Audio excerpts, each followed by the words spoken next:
ډیر د افسوس خبره ده چې نن وسره مونږ مخامخ یو او پروا هم ورته نه کوو. ډیر خلک دې ته توجه نه کوي. دغه وجه ده زمونږ زړونه نن خفه دي. کورونو کې زمونږ برکتونه نشته او کور کې مونږ خوشحاله نه یو.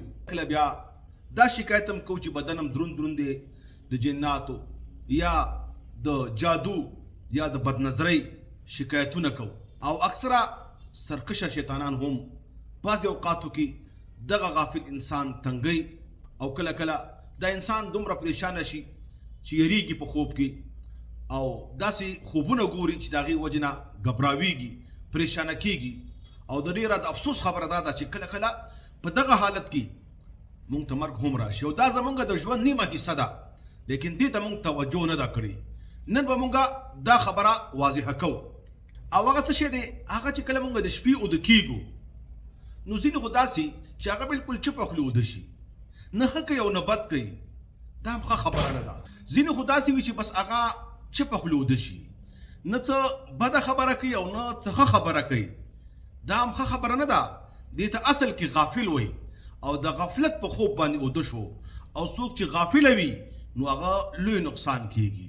لیکن د دې نه بدقسمت هغه دی چې هغه په معصیت او ګناه کې اوده شي یا غیبت کوي اوده شي دروغ وایي چا باندې تهمت لګوي د ګناه څه منصوبې جوړوي او دې دور کې ډېره لویه بدقسمتي زموږ د وړو او د زړو د نرو او د ښځو هغه دا ده چې خصوصا هغه ځای نه چې هلته بجلي وي هلته انټرنیټ وي مونږ د شپې چې وده کیږو یا ټي وي ته ګورو سترګې م پټې شي یا موبایل کې ګورو سترګې م پټې شي او کله کله سندرې اورو بېهوده الفاظ اورو او په دغه حالت کې ما او تا ته خوب راشي او همدغه شان د ګناه په حالت کې سترګې پټې شي. دا لوی ظلم دی. دا خپل اخرت بربادول دي او به د دین هم بدقسمت هغه خلک دي چې شراب او بدکارۍ حالت کې ستري ستومانه اوده شي. دا خو بیا ډېر ظلم کوي خپل ځان سره. دې وجه نه نن موږ ته مصیبتونه راځي. الله تعالی فرمایي قل هو من عند انفسکم او بعضې خلک داسې وي چې اوده خو شي لیکن په دغه حالت کې دته مرګ راشي سترګې پټې کړي لیکن چې سترګې وغړوي بیا په قبر کې پروت وي. دا څومره بدقسمتي ده. دې نه موږ څومره په غفلت کې یو دې دپاره موږ څومره تیاری کړی دی. اخر دا حالت ولې موږ ته نه یادېږي؟ دا ټول نقصانونه چې زما او ستا کېږي هغه د دغې وجې نه کېږي. پکار ده چې موږ نبوي طریقې سره مسنون اذکارو سره هغه خصوصي دعاګانو سره اوده شو دنیا او آخرت دواړه به م ښایسته شي. ډېر اذکار نشئ کولی.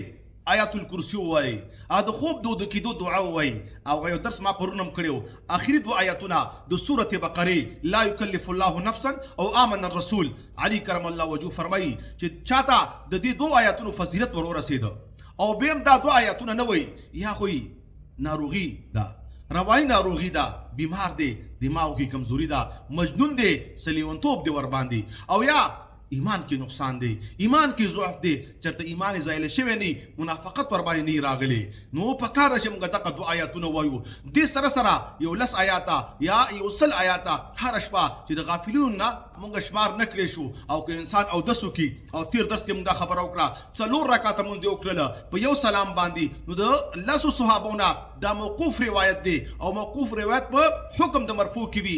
صحابه شاګردان د نبی پاک دي دا به نبی پاک اورېدلی وي. دا د لیلة القدر د اجر برابر ثواب دته ملاویږي. لیلة القدر خیر من 1000 شهر چې تقریبا 83 کاله عبادت برابر ته دقه وخت کې وکړه څومره بهتره ده. ستا خوب به هم صحیح وي ته به د جناتو نه پامن کړي تا باندې به د جادو اثر هم نه کېږي بدنظري به هم نه کېږي خوب کې به دې راحت هم وي دنیا به هم دې ښه وي آخرت به هم دې ښایسته وي او که الله مکه الله وغوښتي وفات شوي سترګې به دې کولاویږي د جنت په باغچو باندې. الله تعالی دې زموږ دنیا او آخرت موږ ته ښایسته کړي. وصلی الله تعالی علی خیر خلقه محمد وعلى آله واصحابه اجمعین.